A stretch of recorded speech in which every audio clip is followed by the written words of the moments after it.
উদ্যোগের অঙ্গ হিসাবে আয়োজন করলেন এক রক্তদান শিবির। রবিবার এই শিবির অনুষ্ঠিত হল মঙ্গলবাড়ি বুলবুলি মোড় সংলগ্ন রাধাগোবিন্দ মন্দির প্রাঙ্গণে।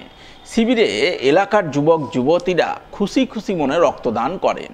এই প্রসঙ্গে নবান্ন ওয়েলফেয়ার সোসাইটির কর্ণধার কস্তুরী দেব ঘোষ জানান, রক্তদান মহৎ দান, জীবনদান। তাই এই সচেতনতামূলক বার্তা ছড়িয়ে দিতেই তারা রক্তদান শিবির আয়োজন করেছেন। উদ্দেশ্য একটাই, জেলায় রক্ত সংকট দূর করে মুমূর্ষু রোগীর জীবন বাঁচিয়ে তোলা।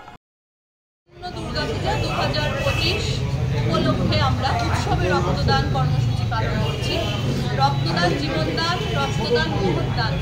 মানুষের মধ্যে এই সচেতন বার্তাটা আমরা পৌঁছে দিতে চাইছি যে রক্তদান শুধু বছরে একবার নয়, প্রতিটা সময়ে প্রতি উৎসবেও পালন করা উচিত। এই উদ্দেশ্য নিয়ে আমরা আজকে রক্তদান শিবিরের আয়োজন করেছি এবং ইতিমধ্যে প্রায় অনেক রক্তদাতা 50 জনের মতো পার্টিসিপেট করেছেন, রক্তদান করেছেন। তাদেরকে আন্তরিক ধন্যবাদ জানাচ্ছি নবান্ন ওয়েলফেয়ার সোসাইটির পক্ষ